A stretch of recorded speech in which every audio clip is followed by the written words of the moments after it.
Okay ಮಕ್ಕಳೇ, ಇವತ್ತು ನಾವು ದೈಹಿಕ ಶಿಕ್ಷಣದ ಬಗ್ಗೆ ಅಧ್ಯಯನ ಮಾಡೋಣ. ಭಾಗ 2 ತಾತ್ವಿಕ.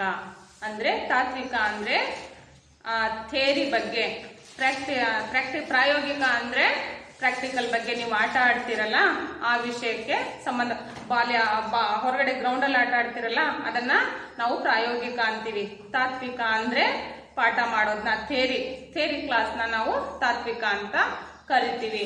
ಅಧ್ಯಾಯ 1 ದೈಹಿಕ ಶಿಕ್ಷಣದ ಮಹತ್ವ.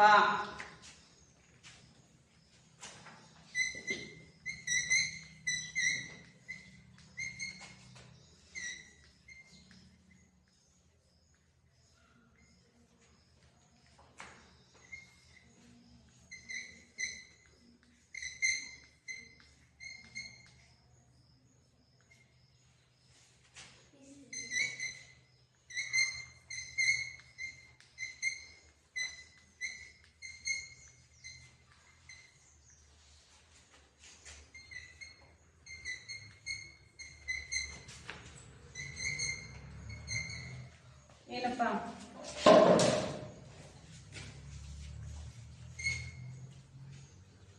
ದೈಹಿಕ ಶಿಕ್ಷಣ ಅಧ್ಯಾಯ 1 ದೈಹಿಕ ಶಿಕ್ಷಣದ ಮಹತ್ವ.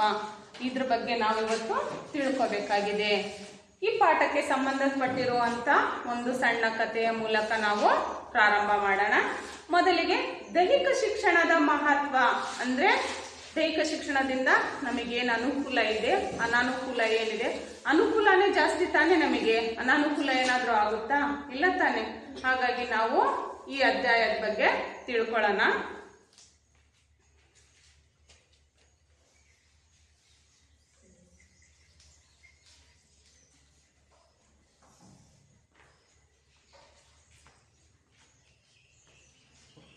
ಹಿಂದಿನ ಕಾಲದಲ್ಲಿ ಜನರಿಗೆ ನೈಸರ್ಗಿಕವಾಗಿ ಸಾಕಷ್ಟು ದೈಹಿಕ ಪರಿಶ್ರಮವಾಗುತ್ತಿತ್ತು, ಹೌದಲ್ವಾ? ಈಗಿನ ಕಾಲದಲ್ಲಿ ನಾವು ಹೆಚ್ಚು ಕಷ್ಟ ಪಡ್ತಾ ಇದೀವಾ? ಇಲ್ಲ ತಾನೆ. ನೀವು ರೆಸ್ಪಾನ್ಸ್ ಮಾಡಬೇಕು, ಹೌದೋ ಇಲ್ವೋ? ಮಾತಾಡಿ, ಏನ್ ತೊಂದರೆ ಇಲ್ಲ. ಅಂದ್ರೆ ಹಿಂದಿನ ಕಾಲದಲ್ಲಿ ಜನರು ಏನ್ ಮಾಡ್ತಾ ಇದ್ರು, ಕಷ್ಟಪಟ್ಬಿಟ್ಟು ತಾನೇ ಸ್ವತಃ ಎಲ್ಲ ಕೆಲಸಗಳನ್ನ ಮಾಡ್ತಾ ಇದ್ರು. ಆದ್ರೆ ಈಗಿನ ಕಾಲದಲ್ಲಿ ಏನಾಗಿದೆ ಅಂದ್ರೆ ವೈಜ್ಞಾನಿಕ ಬೆಳವಣಿಗೆಗಳು ಹೆಚ್ಚಾದಂತೆ ಜನರು ಸೋಮಾರಿಗಳಾಗ್ತಾ ಇದ್ದಾರೆ, ಹೌದಲ್ವಾ? ಭತ್ತ ಕೊಯ್ಯೋ ಮಿಷಿನ್ ಬಂದಿದೆ, ನಾವಲ್ಲಿ ಶ್ರಮ ಪಡ್ತಾ ಇದೀವಾ? ಇಲ್ಲ ತಾನೆ. ಹೊಲ ಉಳಕ್ಕೂ ಸಹ ಮಿಷಿನ್ ಇದೆ, ಹಾಗಾಗಿ ನಾವು ಶ್ರಮ ಪಡ್ತಾ ಇಲ್ಲ. ಹಾಗಾಗಿ ನಾವು ದೈಹಿಕ ಶಿಕ್ಷಣದಲ್ಲಿ ತೊಡಗಿಸಿಕೊಳ್ಳುವುದರಿಂದ ದೈಹಿಕವಾಗಿ ಮತ್ತು ಮಾನಸಿಕವಾಗಿ ದೈಹಿಕ ಶಿಕ್ಷಣವನ್ನ ಅಧ್ಯಯನ ಮಾಡೋದ್ರಿಂದ, ಆ ಚಟುವಟಿಕೆಗಳನ್ನ ನಾವು ಅಳವಡಿಸಿಕೊಳ್ಳೋದ್ರಿಂದ ಏನಾಗುತ್ತೆ, ದೈಹಿಕವಾಗಿ ಮತ್ತು ಮಾನಸಿಕವಾಗಿ ನಾವು ಆರೋಗ್ಯವಂತರಾಗಬಹುದು, ಹೌದಲ್ವಾ? ಹಾಗಾಗಿ ಹಿಂದಿನ ಕಾಲಕ್ಕೂ ಮತ್ತು ಈಗಿನ ಕಾಲಕ್ಕೂ ತುಂಬಾ ವ್ಯತ್ಯಾಸ ಇದೆ. ಹಾಗಾಗಿ ನಮ್ಮ ದೈಹಿಕ ಜೀವನ ಏನಾಗ್ತಾ ಇದೆ ಬೆಳವಣಿಗೆಗಳು ಕುಂಠಿತ ಆಗ್ತಾ ಇದೆ. ಅನೇಕ ಅನಾರೋಗ್ಯಗಳಿಗೆ ಈಡಾಗ್ತಾ ಇದೀವಿ. ನಾವು ಯಾರು ಕಷ್ಟಪಟ್ಟು ಕೆಲವೊಂದು ಕ್ರಿಯೆಗಳನ್ನ ನಾವು, ಚಟುವಟಿಕೆಗಳನ್ನ ನಾವು ಮಾಡ್ತಾ ಇಲ್ಲ, ಹೌದಲ್ವಾ? ಹಾಗಾಗಿ ನಮ್ಮಲ್ಲಿ ಶ್ರಮತೆ ಕಡಿಮೆ ಆಗ್ತಾ ಇದೆ. ಆದ ಕಾರಣ ನಾವೇನ್ ಮಾಡ್ಬೇಕು, ದೈಹಿಕ ಚಟುವಟಿಕೆಯಲ್ಲಿ ತೊಡಗಿಸಿಕೊಳ್ಳಬೇಕು. ನಂತರ ಜನರು ಯಾವುದೇ ದೈಹಿಕ ಶ್ರಮವನ್ನ ಪಡದೆ ಎಲ್ಲ ಕಾರ್ಯಗಳನ್ನ ನಿಭಾಯಿಸುತ್ತಿದ್ದಾರೆ. ಅಂದರೆ ವೈಜ್ಞಾನಿಕವಾಗಿ ಪ್ರಗತಿಯಾಗದಂತೆ ವ್ಯಕ್ತಿಯ ದೈಹಿಕ ಶ್ರಮ ಕಡಿಮೆ ಆಗುತ್ತಾ ಹೋಗುತ್ತದೆ, ಹೌದಲ್ವಾ? ಯಾವುದೇ ಚಟುವಟಿಕೆಯಲ್ಲಿ ಅವನು ತೊಡಗಿಸಿಕೊಳ್ಳದೆ ಸ್ವತಃ ಸುಮ್ಮನೆ ಆರಾಮಾಗಿದ್ದು ಅವನು ಕೂತು ತಿಂದ್ರೆ ಏನಾಗುತ್ತೆ, ಅವನ ದೈಹಿಕವಾಗಿ ಅವನ ಆರೋಗ್ಯ ಹಾಳಾಗುತ್ತೆ, ಮಾನಸಿಕವಾಗಿನೂ ಸಹ ಅವನಿಗೆ ನೆಮ್ಮದಿ ಇರಲ್ಲ. ನಂತರ ದೈಹಿಕವಾಗಿ ಮಾನಸಿಕವಾಗಿ ಅವನು ಸದೃಢನಾಗಲು ಸಹ ಸಾಧ್ಯವಿಲ್ಲ. ಹಾಗಾಗಿ ನಾವೇನ್ ಮಾಡಬೇಕು, ದೈಹಿಕವಾಗಿ ಮತ್ತು ಮಾನಸಿಕವಾಗಿ ಎಲ್ಲಾ ಚಟುವಟಿಕೆಗಳಲ್ಲಿ, ಎಲ್ಲಾ ಕಾರ್ಯಗಳಲ್ಲಿ ನಾವು ತೊಡಗಿಸಿಕೊಳ್ಳಬೇಕು. ಅಷ್ಟೇ ಅಲ್ಲದೆ ಈ ಕಾಲದಲ್ಲಿ ಶಾರೀರಿಕ ಶಿಕ್ಷಣದ ಬರೀ ಶಾರೀರಿಕ ಚಟುವಟಿಕೆಗಳಾಗದೆ ಆಟಗಳನ್ನ ಸಹ ಹೊಂದಿದೆ. ಇವುಗಳಿಂದ ಮಗು ಶಾರೀರಿಕವಾಗಿ ಮಾನಸಿಕವಾಗಿ ಸದೃಢಗೊಳ್ಳುತ್ತಾನೆ. ನಾವು ಕೆಲವೊಂದು ಚಟುವಟಿಕೆಯಲ್ಲಿ ದೈಹಿಕ ಶಿಕ್ಷಣದ ಚಟುವಟಿಕೆಗಳಲ್ಲಿ ಅಂದ್ರೆ ವ್ಯಾಯಾಮ ಆಗಿರ್ಬೋದು, ಯೋಗ ಆಗಿರ್ಬೋದು, ಪ್ರಾಣಾಯಾಮ ಆಗಿರ್ಬೋದು, ಇಂಥ ಚಟುವಟಿಕೆಗಳಲ್ಲಿ ನಾವು ತೊಡಗಿಸಿಕೊಂಡ್ವಿ ಅಂದ್ರೆ ಏನೋ ಮಾನಸಿಕವಾಗಿ ನಾವು ನೆಮ್ಮದಿಯನ್ನ, ಧ್ಯಾನ ಮಾಡೋದ್ರಿಂದ ಏನಾಗುತ್ತೆ, ಮನಸ್ಸಿಗೆ ನೆಮ್ಮದಿಯನ್ನ ಸಿಗುತ್ತೆ, ಹೌದಲ್ವಾ? ವ್ಯಾಯಾಮ ಮಾಡೋದ್ರಿಂದ ಏನಾಗುತ್ತೆ, ನಮ್ಮ ಬಾಡಿ ಫಿಟ್ ಆಗುತ್ತೆ, ಹೌದು ತಾನೆ? ಅಂದ್ರೆ ಸ್ನಾಯುಗಳು, ನಮ್ಮ ದೇಹದಲ್ಲಿ ನರನಾಡಿಗಳು ಸಹ ಚೆನ್ನಾಗಿರುತ್ತೆ, ಯಾವುದೇ ಕಾಯಿಲೆಗಳು ಬರಲ್ಲ, ಎಲ್ಲ ರೋಗ ರುಜಿನಗಳಿಂದ ನಾವು ನಮ್ಮ ಆರೋಗ್ಯವನ್ನ ನಾವು ಕಾಪಾಡಿಕೊಳ್ಳಬಹುದು. ಸಾಮಾಜಿಕ ಬೆಳವಣಿಗೆ ಸಾಧ್ಯವಾಗುತ್ತದೆ.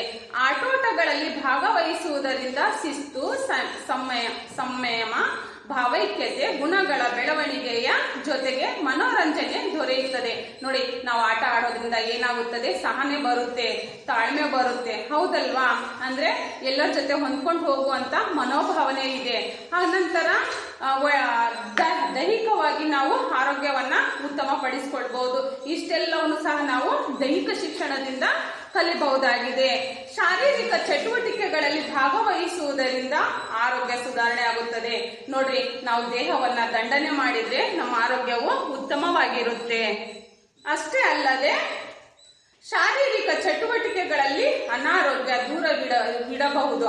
ಆದ್ದರಿಂದ ಶಾರೀರಿಕ ಶಿಕ್ಷಣವು ಮಹತ್ವದಾಗಿದೆ, ಹೌದಲ್ವಾ?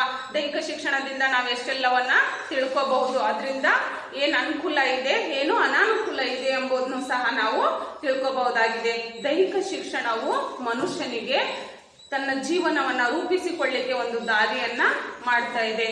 ಇದು ದೈಹಿಕ ಶಿಕ್ಷಣದಲ್ಲಿ ನಾವು ಒಂದು ಸಣ್ಣ ಕಥೆ ಮೂಲಕ ಪ್ರಾರಂಭ ಮಾಡಿದ್ವಿ. ಯಾವ ರೀತಿ ಅಂದ್ರೆ ದೈಹಿಕ ಶಿಕ್ಷಣದಿಂದ ನಮ್ಮ ಆರೋಗ್ಯವನ್ನ ಹೇಗೆ ಕಾಪಾಡ್ಕೋಬಹುದು, ನಾವು ಯಾವ ರೀತಿ ಜೀವನದಲ್ಲಿ ನಡ್ಕೊಂಡು ಹೋಗಬಹುದು, ನಮ್ಮ ಜೀವನವನ್ನ ಯಾವ ರೀತಿ ರೂಪಿಸ್ಕೋಬಹುದಂತ ನಾವು ಈ ಅಧ್ಯಾಯದಲ್ಲಿ ನೋಡಬಹುದಾಗಿದೆ.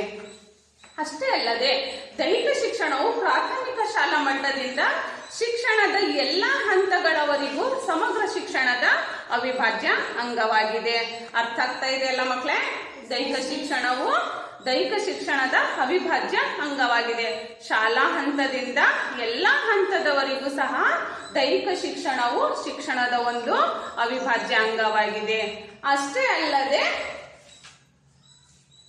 ದೈಹಿಕ ಶಿಕ್ಷಣದಲ್ಲಿ ವಿದ್ಯಾರ್ಥಿಗಳು ಆರೋಗ್ಯಕರ ಜೀವನ ಶೈಲಿಯ ಮೂಲಭೂತ ತತ್ವಗಳನ್ನ ಮೈಗೂಡಿಸಿಕೊಳ್ಳುತ್ತಾರೆ, ಹೌದಲ್ವಾ? ವಿದ್ಯಾರ್ಥಿಗಳು ಏನ್ ಮಾಡ್ತಾರೆ, ಉತ್ತಮವಾದ ಅಂದ್ರೆ ದೈಹಿಕ ಶಿಕ್ಷಣದ ಚಟುವಟಿಕೆಗಳಲ್ಲಿ ತೊಡಗಿಸಿಕೊಳ್ಳುವುದರಿಂದ ಏನಾಗುತ್ತೆ, ಮಾತಾಡೆ, ಆರೋಗ್ಯಕರ ಜೀವನ ಶೈಲಿಯನ್ನ ರೂಪಿಸಿಕೊಳ್ಳಬಹುದು, ಹೌದಲ್ವಾ? ಅಂದ್ರೆ ನೀವು ಆಟ ಆಡೋದ್ರಿಂದ, ಪ್ರಾಣಾಯಾಮ ಮಾಡೋದ್ರಿಂದ, ಧ್ಯಾನ ಮಾಡೋದ್ರಿಂದ ಇವೆಲ್ಲವೂ ಸಹ ನಮ್ಮ ಆರೋಗ್ಯವನ್ನ ಉತ್ತಮಗೊಳಿಸಿಕೊಳ್ಳಬಹುದು.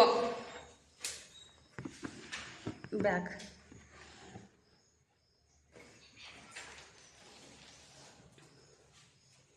ಬಿಟ್ಕೊಡು.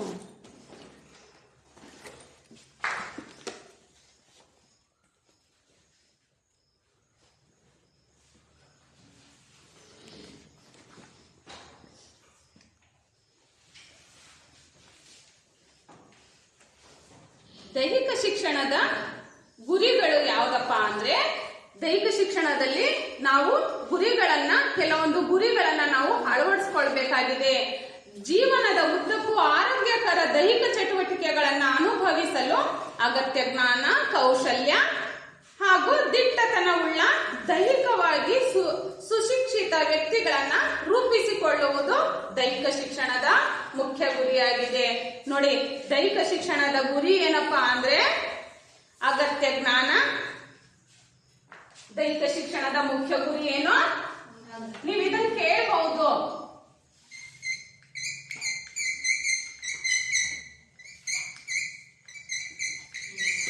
ಅಗತ್ಯ ಜ್ಞಾನ, ಕೌಶಲ್ಯ ಹಾಗೂ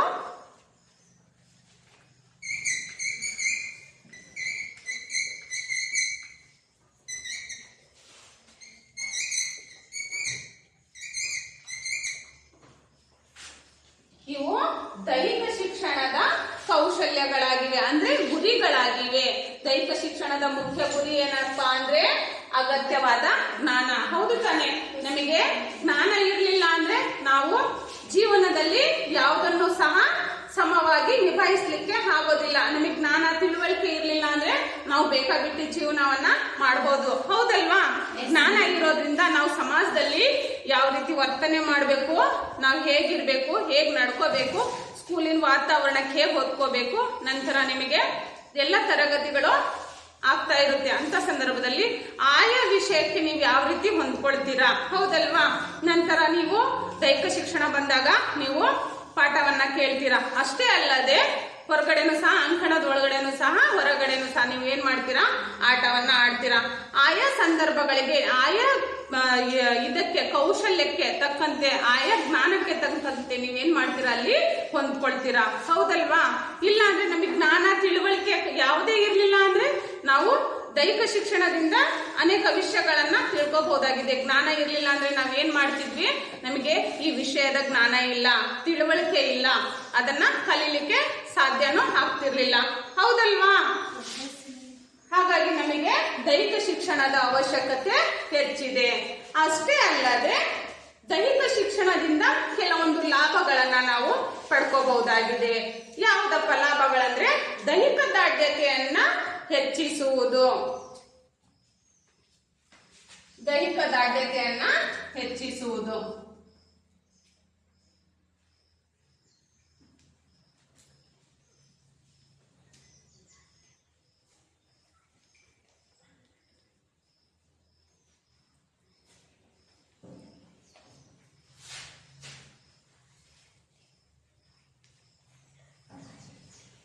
ದೈಹಿಕ ದಾರ್ಢ್ಯತೆಯನ್ನ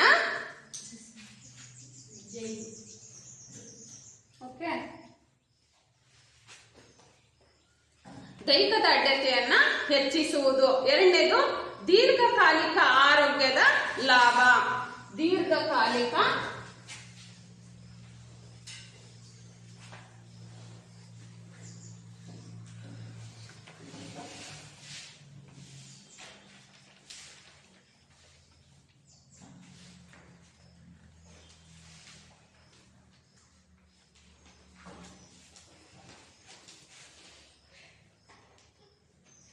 ಸರಿ ಇದೆಯಾ?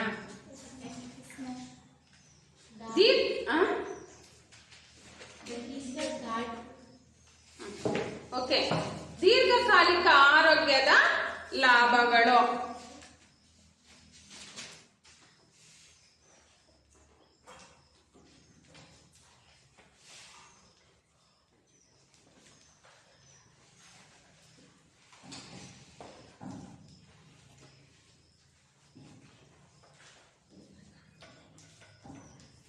ಎರಡನೇದೇನು? ದೀರ್ಘಕಾಲಿಕ ಆರೋಗ್ಯದ ಲಾಭಗಳು. ಹೌದು ತಾನೆ? ಇವೆಲ್ಲವೂ ನಾವು ದೈಹಿಕ ಶಿಕ್ಷಣದಿಂದ ತಿಳ್ಕೊಳ್ತಾ ಇದ್ದೀವಿ. ನಂತರ ಮೂರನೇ ಪಾಯಿಂಟ್, ಮಾನಸಿಕ ಅಭಿವೃದ್ಧಿಗೆ ಸಹಕಾರಿಯಾಗುತ್ತದೆ. ನೆಕ್ಸ್ಟ್ ಒಂದು ಯಾವುದು?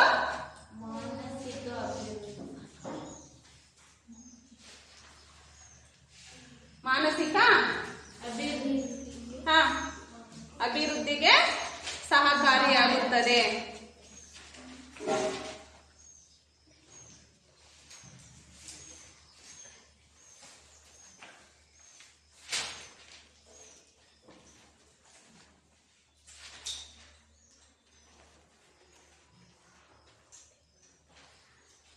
ನಂತರ ಬೌದ್ಧಿಕ ಬೆಳವಣಿಗೆಗೆ ಪೂರಕವಾಗುತ್ತದೆ. ಬೌದ್ಧಿಕ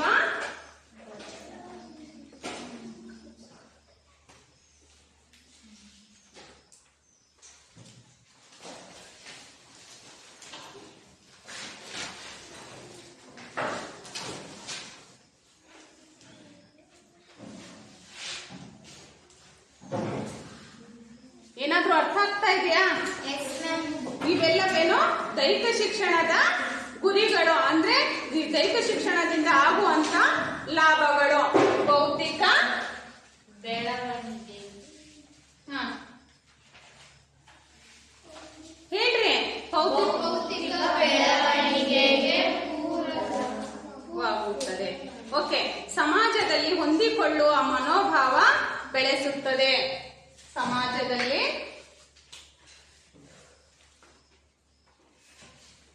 ಎಷ್ಟು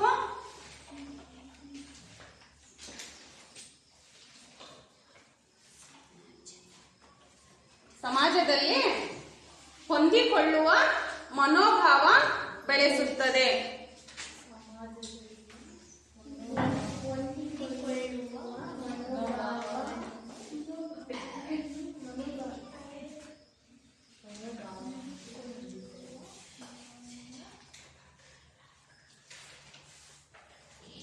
ಮನೋಭಾವ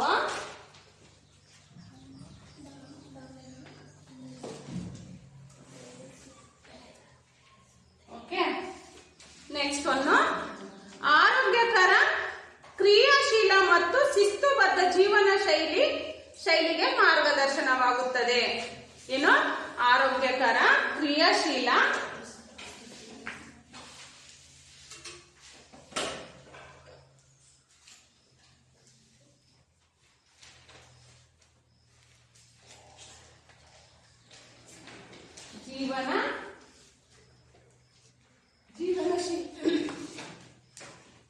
ಏನ್ರಿ? ಆರೋಗ್ಯಕರ ಜೀವನಶೀಲ ಮತ್ತು ಶಿಸ್ತುಬದ್ಧ ಜೀವನ ಶೈಲಿಗೆ ಮಾರ್ಗದರ್ಶನ.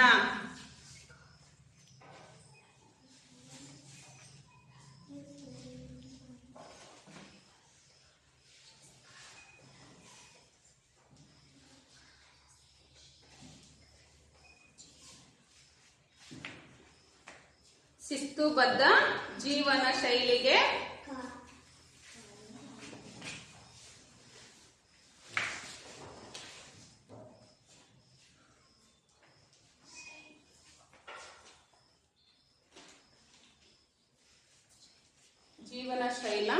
ಶೈಲಿಗೆ ಮಾರ್ಗದರ್ಶನ.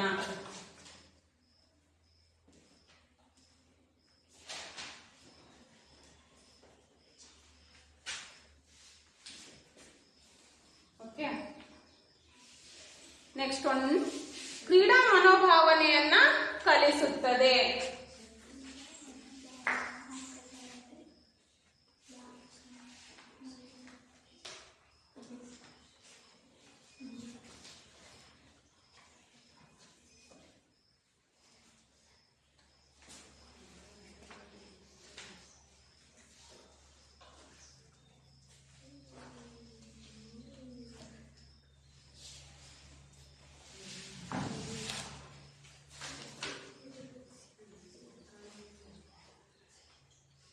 ನಂತರ ಅನಾವಶ್ಯಕ ಮಾನಸಿಕ ಒತ್ತಡಗಳನ್ನ ದೂರವಿಡಲು ಸಹಕಾರಿಯಾಗುತ್ತದೆ.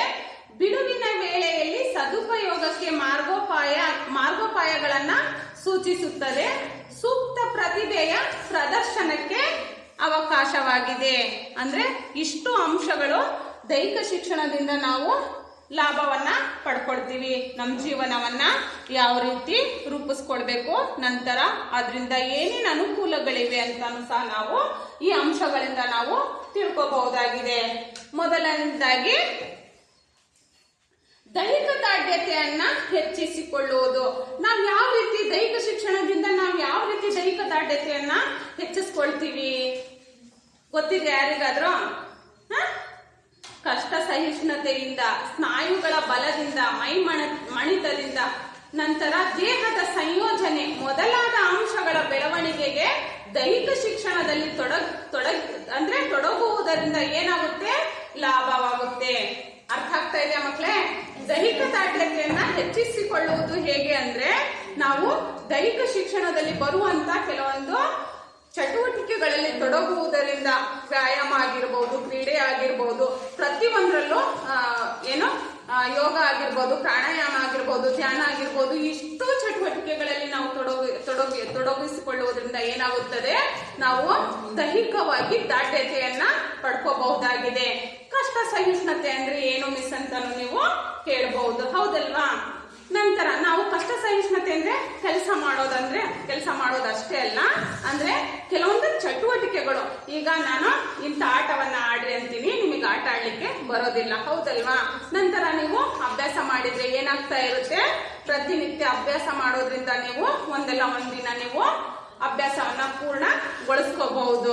ಇಲ್ಲ ನೀವು ಅಭ್ಯಾಸನೇ ಮಾಡ್ತಾ ಇಲ್ಲ, ಅದರಲ್ಲಿ ನೀವು ಇನ್ವಾಲ್ವ್ ಆಗಿಲ್ಲ, ನೀವು ಅದನ್ನ ಮಾಡಿ ಅಂತ ಅಂದ್ರೆ ನಿಮ್ ಕೈ ಸಾಧ್ಯ ಇಲ್ಲ. ಹಾಗಾಗಿ ಪ್ರತಿನಿತ್ಯನೂ ನಾವು ಹೇಳುವಂತ ಚಟುವಟಿಕೆಯಲ್ಲಿ ನೀವು ತೊಡಗಿಸ್ಕೊಂಡ್ರಿ ಅಂದ್ರೆ ನೀವು ಪರಿಪೂರ್ಣರಾಗಬಹುದು. ಇಲ್ಲ ಅಂದ್ರೆ ಪರಿಪೂರ್ಣರಾಗ್ಲಿಕ್ಕೆ ಸಾಧ್ಯ ಇಲ್ಲ. ಇಷ್ಟೆಲ್ಲ ದೈಹಿಕ ಶಿಕ್ಷಣದಿಂದ ನಾವು ತಿಳ್ಕೋಬಹುದಾಗಿದೆ. ನಾವು ದೈಹಿಕ ಚಟುವಟಿಕೆಗಳಲ್ಲಿ ತೊಡಗಿಸಿಕೊಳ್ಳುವುದರಿಂದ ದೈಹಿಕವಾಗಿ ಮತ್ತು ಮಾನಸಿಕವಾಗಿ ನಾವು ನಮ್ಮ ದೇಹವನ್ನ ಉತ್ತಮವಾಗಿ ಇಟ್ಕೊಳ್ಬಹುದು. ನಂತರ ಯಾವುದೇ ಕ್ರೀಡೆ ಆಗಿರ್ಬೋದು, ಪ್ರತಿಯೊಂದರಲ್ಲೂ ನಾವು ಭಾಗವಹಿಸಬಹುದು. ನಂತರ ಯೋಗ, ಧ್ಯಾನ, ಪ್ರಾಣಾಯಾಮದಿಂದ ನಾವು ದೈಹಿಕವಾಗಿ ಮತ್ತು ಮಾನಸಿಕವಾಗಿಯೂ ಸಹ ನಾವು ಸದೃಢರಾಗಬಹುದು. ಇಷ್ಟು ಅಂಶಗಳು ದೈಹಿಕ ದಾರ್ಢ್ಯತೆಯನ್ನ ಹೆಚ್ಚಿಸಿಕೊಳ್ಳುವಂಥದ್ದು. ಅಂದ್ರೆ ಫಸ್ಟ್ ಒಂದು ಕಷ್ಟ ಸಹಿಷ್ಣುತೆ ಬರುತ್ತೆ. ದೈಹಿಕ ದಾರ್ಢ್ಯತೆ ಅಂದ್ರೆ ಏನಪ್ಪಾ ಅಂದ್ರೆ ಕಷ್ಟ ಸಹಿಷ್ಣುತೆ.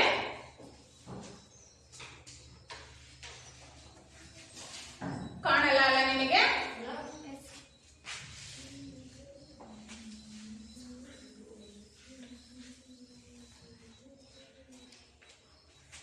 ದೈಹಿಕ ದಾರ್ಢ್ಯತೆಯನ್ನ ಹೆಚ್ಚಿಸುವ ಅಂಶಗಳು ಇದರಲ್ಲಿ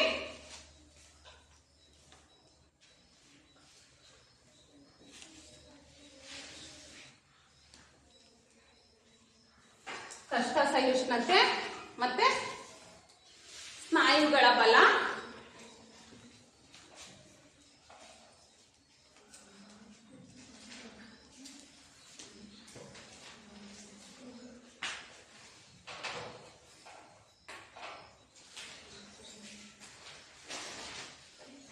ಸಹಿಷ್ಣುತೆ, ಸ್ನಾಯುಗಳ ಬಲ, ಮೈಮಣಿತ, ದೇಹದ ಸಂಯೋಜನೆ ಮೊದಲಾದ ಅಂಶಗಳ ಬೆಳವಣಿಗೆಗೆ ದೈಹಿಕ ಶಿಕ್ಷಣವು ಸಹಾಯವಾಗಿದೆ. ಅರ್ಥ ಆಗ್ತಾ ಇದೆಯಲ್ಲ? ದೀರ್ಘಕಾಲಿಕ ಆರೋಗ್ಯದ ಲಾಭಗಳು.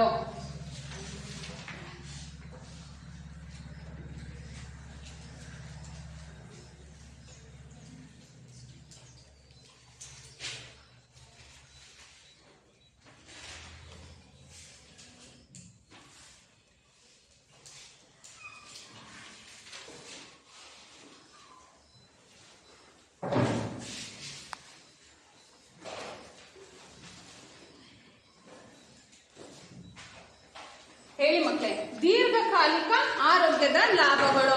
ಯಾವ ರೀತಿ ನಾವು ದೈಹಿಕ ಶಿಕ್ಷಣದಿಂದ ಲಾಭಗಳನ್ನ ಪಡ್ಕೋಬಹುದು? ನಿಮಗೆ ಏನ್ ಗೊತ್ತಾಗಿದೆ ಹೇಳ್ರಿ ಬೇಗ. ಈಗ ದೈಹಿಕ ದಾರ್ಢ್ಯತೆಯನ್ನ ಹೆಚ್ಚಿಸುವುದು, ಹೇಗೆ ಹೆಚ್ಚಿಸುವುದಂತ ಸಹ ನಿಮಗೀಗ ಗೊತ್ತಾಗಿದೆ. ಅದನ್ನ ಬಿಟ್ರೆ ಮತ್ತೆ ಬೇರೆ ಏನೂ ವಿಷಯಗಳು ಇದ್ರಲ್ಲಿ ಬರಲ್ಲ. ಹಾಗಾಗಿ ದೈಹಿಕ ದಾರ್ಢ್ಯತೆಯನ್ನ ನಾವು ಯಾವ ರೀತಿ ಹೆಚ್ಚಿಸ್ಕೋಬಹುದು, ದೈಹಿಕ ಅಂದ್ರೆ ದೀರ್ಘಕಾಲಿಕ ಆರೋಗ್ಯವನ್ನ ನಾವು ಯಾವ ರೀತಿ ಪಡ್ಕೋಬಹುದು? ಕಾಮನ್ ಆಗಿದೆ ಹೇಳ್ರಿ.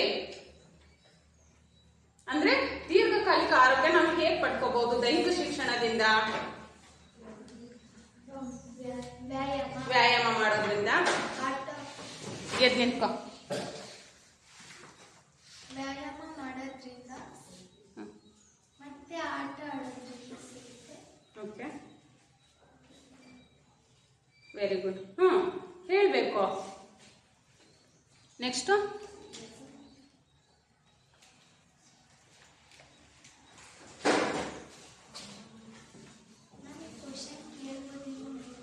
ಕೇಳಪ್ಪ, ಜೋರ ಕೇಳಿ. ಅತಿ ಕಡಿಮೆ ದೈಹಿಕ ಚಟುವಟಿಕೆಗಳಿಂದ ಕೂಡಿರುವ ಜೀವಕ್ರಮದ ಪರಿಣಾಮವೇನು? ಏನು? ಅತಿ ಕಡಿಮೆ. ಓಕೆ, ಅಂದ್ರೆ ಅತಿ ಕಡಿಮೆ ಚಟುವಟಿಕೆ. ಇಲ್ಲಿ ನೋಡ್ರಿ, ದೀರ್ಘಕಾಲಿಕ ಆರೋಗ್ಯದ ಲಾಭಗಳು ಇದರಲ್ಲಿ ಬರುತ್ತೆ. ಶರೀರದಲ್ಲಿ ಸಮ ಪ್ರಮಾಣದ ಬೊಜ್ಜನ್ನು ಕಾಯ್ದುಕೊಳ್ಳುವುದರೊಂದಿಗೆ ಸ್ಥೂಲಕಾಯವನ್ನ ಹೊಂದದಂತೆ ನೋಡಿಕೊಳ್ಳುವುದು. ನೋಡ್ರಿ, ರಕ್ತದೊತ್ತಡವನ್ನ ನಿಯಂತ್ರಣದಲ್ಲಿಟ್ಟುಕೊಳ್ಳುವುದು, ಅಧಿಕ ಕೊಲೆಸ್ಟ್ರಾಲ್ಗಳನ್ನ ತಡೆಗಟ್ಟುವುದು ಹಾಗೂ ಸಕ್ಕರೆ ಕಾಯಿಲೆ ಮತ್ತು ಹೃದಯ ಸಂಬಂಧಿ ಕಾಯಿಲೆಗಳನ್ನ ದೂರವಿಡಲು ಕ್ರಮಬದ್ಧ ದೈಹಿಕ ಚಟುವಟಿಕೆ ಸಹಾಯಕಾರಿಯಾಗಿದೆ. ಅರ್ಥ ಆಗ್ತಾ ಇದೆಯಲ್ಲ? ಅಂದ್ರೆ ಶರೀರದಲ್ಲಿ ಸಮ ಪ್ರಮಾಣದ ಬೊಜ್ಜನ್ನ ಕಾಯ್ದುಕೊಳ್ಳಲು. ಈಗ ನೋಡ್ರಿ, ತುಂಬಾ ಫ್ಯಾಟ್ ಇರ್ತಾರೆ ಒಬ್ರು, ಇನ್ನೊಬ್ರು ತುಂಬಾ ತೆಳ್ಳಗಿರ್ತಾರೆ. ಅಂತ ಸಂದರ್ಭದಲ್ಲಿ ಏನಾಗ್ತಾ ಇರುತ್ತಂದ್ರೆ, ಒಬ್ರು ವರ್ಕೌಟ್ ತುಂಬಾ ಮಾಡ್ತಿರ್ತಾರೆ, ದೈಹಿಕ ಚಟುವಟಿಕೆಯಲ್ಲಿ ತೊಡಗಿಸ್ಕೊಳ್ತಾರೆ, ಹೌದಲ್ವಾ? ಒಬ್ಬ ವಿದ್ಯಾರ್ಥಿ ದೈಹಿಕ ಚಟುವಟಿಕೆಯಲ್ಲಿ ಪ್ರತಿನಿತ್ಯನೂ ತೊಡಗಿಸ್ಕೊಳ್ತಾನೆ.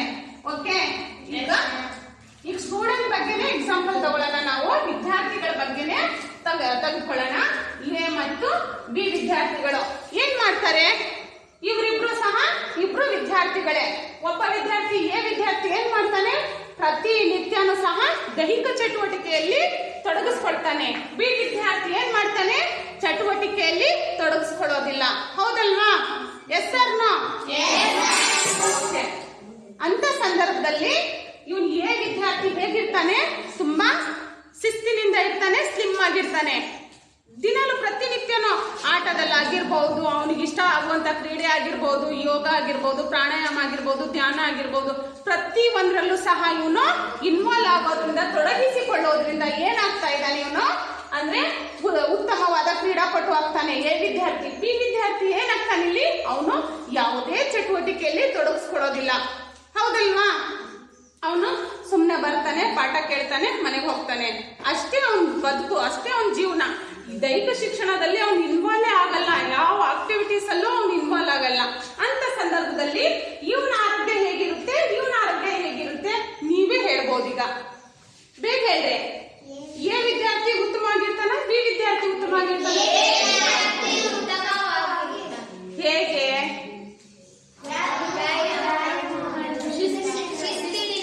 Okay, very good. ಕ್ರೀಡೆಯಲ್ಲಿ ಭಾಗವಹಿಸ್ತಾನೆ, ಮತ್ತೆ ದೈಹಿಕ ಶಿಕ್ಷಣದಲ್ಲಿ ಇವನು ತೊಡಗಿಸಿಕೊಳ್ತಾನೆ. ಅಂದ್ರೆ ಪ್ರತಿಯೊಂದು ಚಟುವಟಿಕೆಯಲ್ಲೂ ಸಹ ತೊಡಗಿಸಿಕೊಳ್ಳೋದ್ರಿಂದ ಏನಾಗ್ತಾನೆ? ಅವನ ಆರೋಗ್ಯವನ್ನ ಅವನು ಉತ್ತಮ ಪಡಿಸ್ಕೊಳ್ತಾನೆ. ಹೌದಲ್ವಾ? ಅರ್ಥ ಆಗ್ತಾ ಇದೆಯಾ? ಇಲ್ಲೂ ಸಹ ಅಷ್ಟೇ, ದೀರ್ಘಕಾಲಿಕ ಆರೋಗ್ಯದ ಲಾಭಗಳು. ನಾವು ಪ್ರತಿನಿತ್ಯನೂ ಅಷ್ಟೇ ದೈಹಿಕ ಚಟುವಟಿಕೆಯಲ್ಲಿ ತೊಡಗಿಸ್ಕೊಂಡ್ವಿ ಅಂದ್ರೆ ಏನಾಗುತ್ತೆ? ನಮ್ಮ ಆರೋಗ್ಯವು ಉತ್ತಮವಾಗಿರುತ್ತೆ. ಅರ್ಥ ಆಗ್ತಾ ಇದೆಯಲ್ಲ? ಇದು ಅರ್ಥ ಆಗಿದೆ ಅನ್ಕೊಳ್ತೀನಿ. ಏನಾದ್ರೂ ಡೌಟ್ಸ್ ಇದೆಯಾ? ಓಕೆ, ನೆಕ್ಸ್ಟ್ ಮಾನಸಿಕ ಅಭಿವೃದ್ಧಿಗೆ ಸಹಕಾರಿಯಾಗುತ್ತದೆ.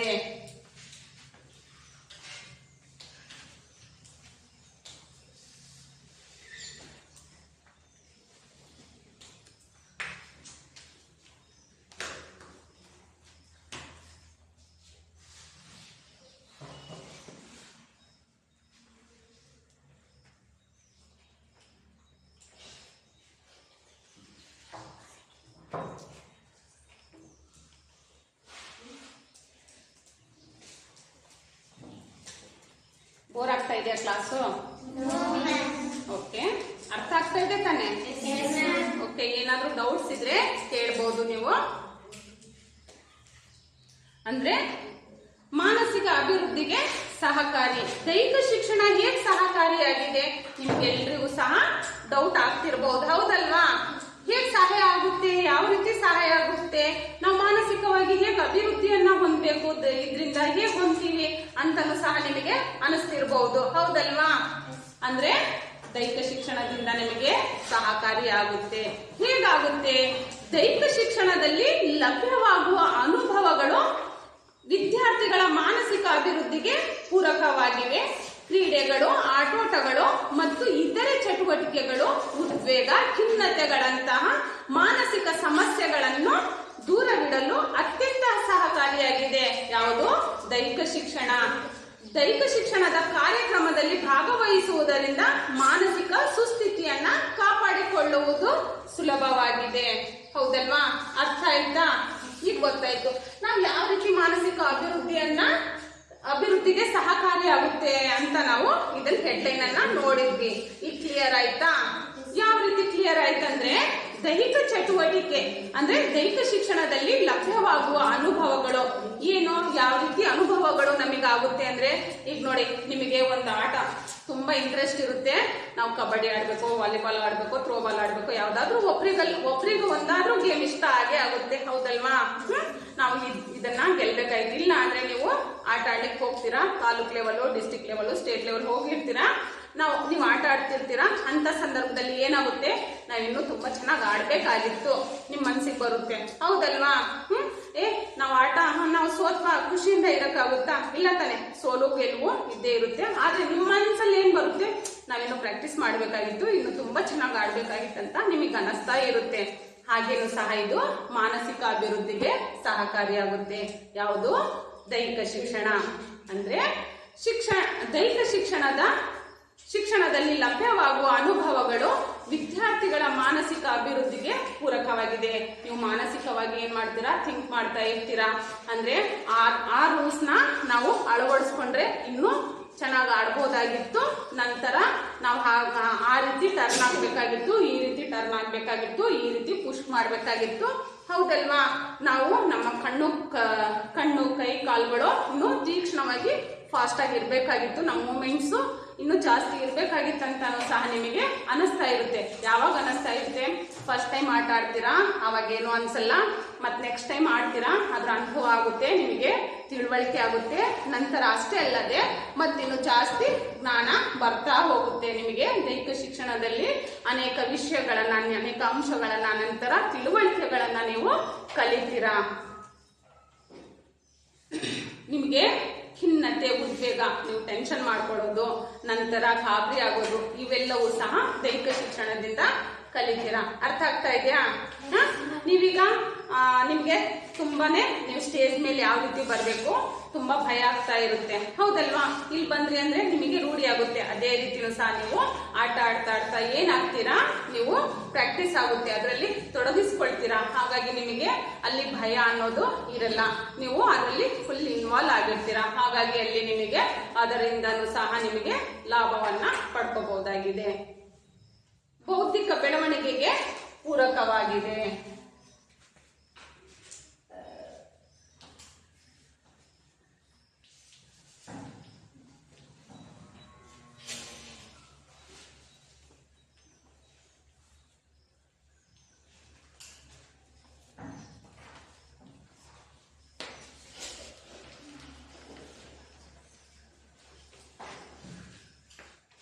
ನಿಮಗೆ ಏನಾದ್ರೂ ಅನಿಸ್ತಾ ಇದೆಯಾ? ಪಾಠ ಅರ್ಥ ಆಗ್ತಾ ಇದೆಯಾ?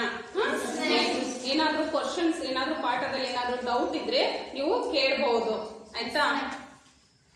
ಬೌದ್ಧಿಕ ಬೆಳವಣಿಗೆಗೆ ಪೂರಕವಾಗುತ್ತದೆ. ದೈಹಿಕ ಶಿಕ್ಷಣ ನಮಗೆ ಯಾವ ರೀತಿ ಪೂರಕವಾಗುತ್ತೆ? ಬೌದ್ಧಿಕ ಬೆಳವಣಿಗೆಗೆ ಪೂರಕವಾಗುತ್ತಂತೆ ಯಾವ ರೀತಿ ಅಂತಾನು ಸಹ ಕನ್ಫ್ಯೂಸ್ ಆಗಿರ್ಬೋದು. ಆಲ್ರೆಡಿ ನೀವು ಇಷ್ಟೊತ್ತು ನೀವು ಪಾಠ ಕೇಳ್ಕೊಂತ ಬರ್ತಾ ಇದ್ದೀರಾ. ಹಾಗಾಗಿ ನಿಮಗೆ ಅರ್ಥ ಆಗ್ತಾ ಇದೆ ಅನ್ಕೊಂಡಿದ್ದೀನಿ. ಅರ್ಥ ಆಗ್ತಾ ಇದೆ ಅಲ್ಲ? ದೈಹಿಕ ಶಿಕ್ಷಣದಲ್ಲಿ ಭಾಗವಹಿಸುವುದರಿಂದ ಬುದ್ಧಿಶಕ್ತಿ ತೀಕ್ಷ್ಣಗೊಳ್ಳಲು ಅನುಕೂಲವಾಗುತ್ತದೆ. ಅದರಲ್ಲಿನ ಅನುಭವಗಳು ಹಾಗೂ ತರಬೇತಿಯಿಂದ ಏಕಾಗ್ರತೆ ಹೆಚ್ಚುತ್ತದೆ. ಶೈಕ್ಷಣಿಕ ಸಾಧನೆ ಉತ್ತಮಗೊಳ್ಳುತ್ತದೆ ಮತ್ತು ಸಮಸ್ಯೆ ಬಗೆಹರಿಸುವ ಕೌಶಲ್ಯ ಪ್ರಬಲವಾಗುತ್ತದೆ. ಈ ಎಲ್ಲಾ ಸಾಮರ್ಥ್ಯಗಳು ಹೆಚ್ಚಿಸುವುದಾಗಿ ವಿದ್ಯಾರ್ಥಿಗಳು ಇತರೆ ಶೈಕ್ಷಣಿಕ ವಿಷಯಗಳನ್ನ ಕಲಿಯಲು ಸನ್ನದ್ಧಗೊಳ್ಳುತ್ತಾರೆ. ಸ್ವಯಂ ಅಭಿವ್ಯಕ್ತಿ ಹಾಗೂ ಸದಾಭಿಪ್ರಾಯಗಳಿಗೆ ವಿದ್ಯಾರ್ಥಿಗಳಲ್ಲಿ ಎಂದೆಂದೂ ಕೊರತೆಯುಂಟಾಗಲಾರದು. ನೋಡಿ, ದೈಹಿಕ ಶಿಕ್ಷಣದಿಂದ ಎಷ್ಟೆಲ್ಲ ವಿಷಯಗಳನ್ನ ನಾವು ಕಲಿತೀವಿ. ಬುದ್ಧಿಶಕ್ತಿ ಬೆಳವಣಿಗೆಗೆ ಪೂರಕವಾಗುತ್ತಂತೆ ಯಾವುದು? ದೈಹಿಕ ಶಿಕ್ಷಣ. ಅಂದ್ರೆ ದೈಹಿಕ ಶಿಕ್ಷಣದಲ್ಲಿ ಭಾಗವಹಿಸೋದ್ರಿಂದ ಏನಾಗುತ್ತದೆ? ಶಕ್ತಿ ತೀಕ್ಷ್ಣಗೊಳ್ಳುತ್ತದೆ. ನೋಡಪ್ಪ, ಯಾವ ರೀತಿ ಈಗ ಒಂದು ಆಟ ಆಡ್ತಾ ಇರ್ತೀರಾ, ನಂತರ ನೀವು ಒಂದು ಬಾಲ್ ಹಾಕ್ತಾ ಇರ್ತೀರಾ ಅಂತ ಅನ್ಕೊಳ್ಳೋಣ. ಜಸ್ಟ್ ವಾಲಿಬಾಲ್ ಆಟ ಆಡ್ತಾ ಇದ್ದೀರಾ. ನಂತರ ನೀವು ಏನ್ ಮಾಡ್ತಾ ಇದ್ದೀರಾ? ನಾವು ಬಾಲ್ ಯಾವ ಕಡೆ ಸರ್ವ್ ಮಾಡಿದ್ರೆ ಅಥವಾ ಬಾಲ್ ಯಾವ ಕಡೆ ಪುಷ್ ಮಾಡಿದ್ರೆ ನಮಗೆ ಪಾಯಿಂಟ್ ಬರುತ್ತೆ ಅಂತ ನಿಮಗೆ ತೀಕ್ಷ್ಣವಾದ ನಿಮ್ಮ ಬುದ್ಧಿವಂತಿಕೆಯಿಂದ, ನಿಮಗೆ ತಿಳುವಳಿಕೆಯಿಂದ ನಿಮಗೆ ಗೊತ್ತಾಗುತ್ತೆ. ಹೌದಲ್ವಾ? ನಮಗೆ ಜ್ಞಾನ, ತಿಳುವಳಿಕೆ, ಈ ಕೌಶಲ್ಯಗಳಿರ್ಲಿಲ್ಲ ಅಂದ್ರೆ ನಮಗೆ ಆಟ ಆಡ್ಲಿಕ್ಕಾಗುತ್ತಾ, ಓದ್ಲಿಕ್ಕಾಗುತ್ತಾ, ಬರೀಲಿಕ್ಕಾಗುತ್ತಾ? ಅದೇ ರೀತಿ ನಮಗೆ ತೀಕ್ಷ್ಣವಾದ ಬುದ್ಧಿಶಕ್ತಿಯಿಂದ, ನಮಗೆ ಜ್ಞಾನಾರ್ಜನೆಯಿಂದ ಗೊತ್ತಾಗುತ್ತೆ. ನಾವು ಈ ಕೌಶಲ್ಯಗಳನ್ನ ನಾವು ಅಳವಡಿಸ್ಕೋಬೇಕು. ನಂತರ ಇದನ್ನ ಆ ರೀತಿ ಮಾಡಬೇಕು, ಈ ರೀತಿ ಮಾಡ್ಬೇಕು ಅನ್ನೋದ್ರಿಂದ ನಮಗೆ ಜ್ಞಾನ ಬರುತ್ತೆ. ಹೌದಲ್ವಾ? ನಾವೇನೇ ಥಿಂಕ್ ಮಾಡಿದ್ರೆ, ನಾವು ಸುಮ್ಮನೆ ಬೇಕಾಬಿಟ್ಟೆ ಆಡಿದ್ವಿ ಅಂದ್ರೆ ಅದಕ್ಕೆ ಅರ್ಥ ಇರುತ್ತಾ? ಇಲ್ಲ ತಾನೆ. ಹಾಗಾಗಿ ನಾವಲ್ಲಿ ಬುದ್ಧಿವಂತಿಕೆಯನ್ನ, ನಮ್ಮ ತಿಳುವಳಿಕೆಯನ್ನ, ನಮ್ಮ ಜ್ಞಾನವನ್ನ ಅಲ್ಲಿ ಉಪಯೋಗಿಸಬೇಕಾಗಿದೆ. ನಂತರ ಶೈಕ್ಷಣಿಕ ಸಾಧನೆ ಉತ್ತಮಗೊಳ್ಳುತ್ತದೆ. ಸಮಸ್ಯೆ ಬಗೆಹರಿಸುವ ಕೌಶಲ್ಯ ಪ್ರಬಲವಾಗುತ್ತದೆ. ನೋಡಿ, ನಾವಲ್ಲಿ ಸೋಲ್ತಾ ಇದೀವಿ, ಅದು ಆಗ್ತಾ ಇಲ್ಲ, ನಮ್ಮ ಕೈಲಿ ಆಗ್ತಾ ಇಲ್ಲ ಅಂತ ಸಂದರ್ಭದಲ್ಲಿ ಏನ್ ಮಾಡ್ತೀವಿ? ಅಂದ್ರೆ ಆ ಸಾಮರ್ಥ್ಯವನ್ನ ನಾವು ಯಾವ ರೀತಿ ಅದನ್ನ ನಾವು ಗೆಲ್ಬೇಕು, ಅದನ್ನ ನಾವು ಪಡ್ಕೋಬೇಕನ್ನೋದು ಬುದ್ಧಿಶಕ್ತಿ ನಮಗೆ ಹೆಚ್ಚಾಗುತ್ತೆ. ನಾವು ಅದನ್ನ ಬಿಟ್ಕೊಡ್ಬಾರ್ದು. ಹೌದಲ್ವಾ? ನೀವೇನಾದ್ರೂ ಹಠ ಪಟ್ರೆ, ನೀವು ಛಲವನ್ನ ಪಡ್ತೀರಿ ಅಂದ್ರೆ ಏನಾಗುತ್ತೆ, ನಾವು ಅದನ್ನ ಪಡ್ಕೋಬೇಕಂತ ಅನ್ಕೊಂಡ್ರಿ ಅಂದ್ರೆ ಅದನ್ನ ಪಡ್ಕೊಳ್ತೀರಾ ತಾನೆ. ಹಾಗೆ ದೈಹಿಕ ಶಿಕ್ಷಣದಿಂದ ನಮಗೆ ಜ್ಞಾನ, ಕೌಶಲ್ಯ, ತಿಳುವಳಿಕೆ ಎಲ್ಲವನ್ನೂ ಸಹ ಪಡ್ಕೊಳ್ತಾ ಇದ್ದೀವಿ. ನಂತರ ಸ್ವಯಂ ಅಭಿವ್ಯಕ್ತಿಗೆ ಹಾಗೂ ಅಭಿಪ್ರಾಯಗಳಿಗೆ ವಿದ್ಯಾರ್ಥಿಗಳಿಗೆ ಎಂದೆಂದೂ ಕೊರತೆಯುಂಟಾಗೋದಿಲ್ಲ. ನಿಮ್ಮಲ್ಲಿ ಇರುವಂತ ಜ್ಞಾನವನ್ನ ಅಂತ ಸಂದರ್ಭದಲ್ಲಿ ನೀವು ನಿಮ್ಮ ಪ್ರತಿಭೆಗಳನ್ನ ತೋರಿಸಬಹುದು. ಹೌದಲ್ವಾ? ಈಗ ನೀವು ಇಲ್ಲಿ ಕೂತಿರ್ತೀರಾ, ಯಾರು ಉತ್ತಮವಾಗಿ ಆಟ ಆಡ್ತೀರಾ, ಯಾರು ಆಡಲ್ಲ ಅನ್ನೋದು ಗೊತ್ತಿರಲ್ಲ. ಹೌದಲ್ವಾ? ನಾವು ನಿಮಗೆ ಅಂಕಣದಲ್ಲಿ ಕರ್ಕೊಂಡು ಹೋಗ್ತೀವಲ್ಲ, ಮೈದಾನದಲ್ಲಿ ಕರ್ಕೊಂಡು ಹೋದಾಗೆ ಗೊತ್ತಾಗುತ್ತೆ ಇಂಥ ವಿದ್ಯಾರ್ಥಿ ಇಂಥ ಆಟದಲ್ಲಿ ಉತ್ತಮವಾದ ಪ್ರತಿಭೆ ಇದೆ. ಹೌದಲ್ವಾ? ಇಲ್ಲಾಂದ್ರೆ ನಮಗೆ ನಿಮ್ಗಳ ಬಗ್ಗೆ ಗೊತ್ತಾಗಲ್ಲ. ಈಗ ನೀವು ಸೈಲೆಂಟ್ ಆಗಿ ಪಾಠವನ್ನ ಕೇಳ್ತಾ ಇದ್ದೀರಾ. ನಿಮ್ಮಲ್ಲಿರೋ ಪ್ರತಿಭೆಗಳು ನಿಮ್ಮಿಂದ ಕ್ವಶನ್ ಕೇಳೋದ್ರ ಮೂಲಕ ಅಥವಾ ಆನ್ಸರ್ ಹೇಳೋದ್ರ ಮೂಲಕ ನಮಗೆ ಗೊತ್ತಾಗುತ್ತೆ. ಇಲ್ಲ ಅಂದ್ರೆ ಗೊತ್ತಾಗುತ್ತಾ? ಇಲ್ಲ ತಾನೆ. ನೀವು ಸುಮ್ಮನೆ ಬಂದ್ರಿ ಹೋದ್ರಿ ಅನ್ನೋ ತರ ಇರಬಾರ್ದು. ಆಕ್ಟಿವ್ ಆಗಿರ್ಬೇಕು ಮಕ್ಕಳು. ಯಾವತ್ತೂ ಅಷ್ಟೇ ನಾವು ದೈಹಿಕ ಶಿಕ್ಷಣವನ್ನ ತೊಡಗಿಸಿಕೊಳ್ಳುವಂತ ವಿದ್ಯಾರ್ಥಿಗಳು ಹೇಗಿರ್ಬೇಕಂದ್ರೆ ಶಿಸ್ತಿನಿಂದ ಇರಬೇಕು, ಸಮಯ ಪಾಲನೆ ಇರಬೇಕು, ಪ್ರತಿಯೊಂದರಲ್ಲೂ ಸಹ ನಾವು ಆಕ್ಟಿವ್ ಆಗಿರ್ಬೇಕು. ಇಷ್ಟು ಎಲ್ಲ ಶಿಸ್ತುಗಳನ್ನ ನಾವು ದೈಹಿಕ ಶಿಕ್ಷಣದಿಂದ ಕಲಿತೀವಿ. ಎಲ್ಲವನ್ನು ಸಹ ನಾವು ಅಳವಡಿಸ್ಕೋಬೇಕಾಗಿದೆ. ಸಮಾಜದಲ್ಲಿ ಹೊಂದಿಕೊಳ್ಳುವ ಮನೋಭಾವ ಬೆಳೆಸುತ್ತದೆ. ನೋಡಿ ವಿದ್ಯಾರ್ಥಿಗಳೇ, ನಾವು ಯಾವ ರೀತಿ ಸಮಾಜದಲ್ಲಿ ಹೊಂದ್ಕೊಳ್ತೀವಿ ಅದ ಅರ್ಥ ಆಗ್ತಾ ಇದೆಯಾ? ಗೊತ್ತಾಗಿದೆಯಾ? ಯಾವ ರೀತಿ ಹೊಂದ್ಕೊಳ್ತೀವಿ ನಾವು? ಏಕಾಂಗಿನ ಅಥವಾ ಸಮಾಜ ಜೀವಿನ? ಹಾಗಾಗಿ ನಾವ್ ಏನ್ ಮಾಡ್ತೀವಿ ಹೇಳಿ? ಯಾವ್ದ್ರ ಜೊತೆ ಹೊಂದ್ಕೊಳ್ತೀವಿ? ಮತ್ತೆ ಸಮಾಜದೊಂದಿಗೆ ನಾವು ಹೊಂದ್ಕೊಳ್ತೀವಿ. ಹೌದಲ್ವಾ? ನಾವು ಒಂಟಿಯಾಗಿ ಒಬ್ಬೊಬ್ಬರೇ ಇರಕ್ಕಾಗುತ್ತಾ? ಸಮಾಜದಲ್ಲಿ ಹಂಗೆ ಜೀವನ ಮಾಡ್ಲಿಕ್ಕಾಗುತ್ತಾ? ಇಲ್ಲ ತಾನೆ. ನಾವು ಸಮಾಜ ಜೀವಿ, ಸಮಾಜದೊಂದಿಗೆ ನಾವು ಹೊಂದ್ಕೋಬೇಕಾಗಿದೆ. ಹಾಗಾಗಿ ನಮಗೆ ಸಮಾಜದಲ್ಲಿ ಹೊಂದಿಕೊಳ್ಳುವ ಮನೋಭಾವನೆಯನ್ನ ದೈಹಿಕ ಶಿಕ್ಷಣ ಬೆಳೆಸುತ್ತೆ. ಏನ್ ಬೆಳೆಸುತ್ತೆ? ನೀವೀಗ ಆಟ ಆಡ್ಲಿಕ್ಕೆ ಒಂದು ಹಳ್ಳಿಯಿಂದ ಇನ್ನೊಂದು ಹಳ್ಳಿಗೆ ಅಥವಾ ತಾಲೂಕಿಂದ ಮತ್ತೊಂದು ತಾಲೂಕಿಗೆ ಅಥವಾ ಡಿಸ್ಟಿಕ್ ಇಂದ ಮತ್ತೊಂದು ಡಿಸ್ಟಿಕ್ಗೆ ಹೀಗೆ ಆಟ ಆಡ್ಲಿಕ್ಕೆ ಹೋಗ್ತಿರ್ತೀರಾ. ಹೌದಲ್ವಾ? ಅಂತ ಸಂದರ್ಭದಲ್ಲಿ ನಿಮಗೆ ಏನಾಗುತ್ತೆ, ನಿಮ್ಮ ಫ್ರೆಂಡ್ ನೀವು ಇಲ್ಲಿಂದ ಒಂದು ಟೀಮ್ ಆಗಿ ಹೋಗ್ತಿರ್ತೀರಾ, ಒಂದು ಗುಂಪಾಗಿ ಹೋಗ್ತಿರ್ತೀರಾ, ಅಲ್ಲಿ ಮತ್ತೊಂದು ಗುಂಪುಗಳ ಜೊತೆ ನೀವು ಹೊಂದ್ಕೋಬೇಕಾಗಿದೆ. ಹೌದಲ್ವಾ? ಅರ್ಥ ಆಗ್ತಾ ಇದೆಯಾ? ಓಕೆ. ಹಾಗಾಗಿ ನಿಮಗೆ ನಾಯಕತ್ವದ ಇನ್ನೊಬ್ಬರ ಜೊತೆ ಹೊಂದಿಕೊಳ್ಳುವಂತ ಮನೋಭಾವನೆ ಬರುತ್ತೆ. ಯಾವ ರೀತಿ? ಈಗ ಆಟ ಆಡ್ತಿರ್ತೀರಾ, ನೀವು ಮೂಕವಾಗಿನೇ, ನೀವು ಮಾತಾಡ್ದೇನೆ, ಯಾರ ಜೊತೆನೂ ಮಾತಾಡ್ದೇನೆ, ಆಟ ಆಡ್ದೇನೆ ಸುಮ್ನೆ ಹೋಗಿ ಸುಮ್ನೆ ಬಂದ್ರೆ ಅದಕ್ಕೆ ಅರ್ಥ ಇರುತ್ತಾ? ನಾವು ಸಮಾಜದೊಂದಿಗೆ ಹೊಂದ್ಕೋಬೇಕು ತಾನೆ. ನಾವು ಸಮಾಜ ಜೀವಿ. ಹಾಗಾಗಿ ನಾವು ಎಲ್ಲರೊಂದಿಗೆ ಹೊಂದ್ಕೊಂಡು ನಾವು ಆಟ ಆಡ್ಕೊಂಡು ಬರ್ತೀವಿ. ಗುಂಪು ಚಟುವಟಿಕೆಗಳಲ್ಲಿ ತೊಡಗಿಸ್ಕೊಳ್ತೀವಿ. ಅರ್ಥ ಆಗ್ತಾ ಇದೆಯಾ? ದೈಹಿಕ ಶಿಕ್ಷಣದಲ್ಲಿನ ಚಟುವಟಿಕೆಗಳು ವಿದ್ಯಾರ್ಥಿಗಳನ್ನ ಆರೋಗ್ಯಕರವಾಗಿ ಸಮಾಜದಲ್ಲಿ ಬೆರೆಯುವಂತೆ ಮಾಡುತ್ತದೆ. ನೋಡಿ, ದೈಹಿಕ ಶಿಕ್ಷಣದ ಚಟುವಟಿಕೆ ಬೇರೆಯವರೊಂದಿಗೆ ನಮಗೆ ಹೊಂದಿಕೊಳ್ಳುವಂತೆ ಮಾಡ್ತಾ ಇದೆ. ಅಷ್ಟೇ ಅಲ್ಲದೆ ಸಹಕಾರ ಮನೋಭಾವನೆಯನ್ನ ರೂಢಿಸಿಕೊಂಡು ಗುಂಪು ಚಟುವಟಿಕೆಗಳಲ್ಲಿ ತೊಡಗಲು ಅವಕಾಶಗಳು ಸೃಷ್ಟಿಯಾಗುತ್ತದೆ. ಉತ್ತಮ ನಡತೆಯನ್ನ ಬೆಳೆಸಿಕೊಳ್ಳಲು ವಿದ್ಯಾರ್ಥಿಗಳಿಗೆ ಅನುಕೂಲಕರ ಸನ್ನಿವೇಶಗಳನ್ನ ದೈಹಿಕ ಶಿಕ್ಷಣ ಕಾರ್ಯಕ್ರಮಗಳಲ್ಲಿ ಮೂಡಿ ಬರುತ್ತದೆ. ಹೌದಲ್ವಾ? ಉತ್ತಮ ಚಟುವಟಿಕೆಗಳನ್ನ ರೂಪಿಸಿಕೊಳ್ಳಲಿಕ್ಕೆ ದೈಹಿಕ ಶಿಕ್ಷಣದಿಂದ ಅನುಕೂಲವಾಗಿದೆ. ಅರ್ಥ ಆಗ್ತಾ ಇದೆಯಲ್ಲ ಮಕ್ಕಳೇ?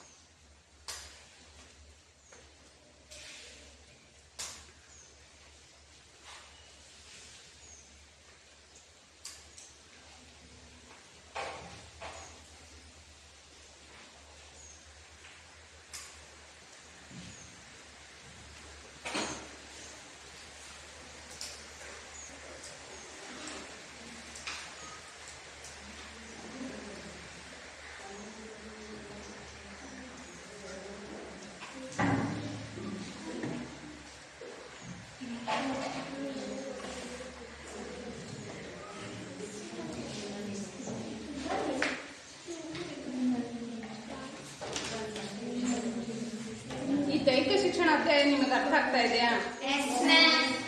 ಇಷ್ಟರಲ್ಲಿ ಏನಾದ್ರೂ ನಿಮಗೆ ಡೌಟ್ಸ್ ಇದೆಯಾ? ನೀವು ಇದ್ರಲ್ಲಿ ಇನ್ವಾಲ್ವ್ ಆಗ್ಬೇಕು. ನಿಮಗೆ ಗೊತ್ತಿಲ್ಲದೆ ಇರೋದನ್ನ ನೀವು ಕೇಳಬಹುದು. ಏನಾದ್ರೂ ಅರ್ಥ ಆಗಲಿಲ್ಲ ಅಂದ್ರೆ ವಿವರಣೆಯನ್ನ ಮಾಡ್ತೀನಿ.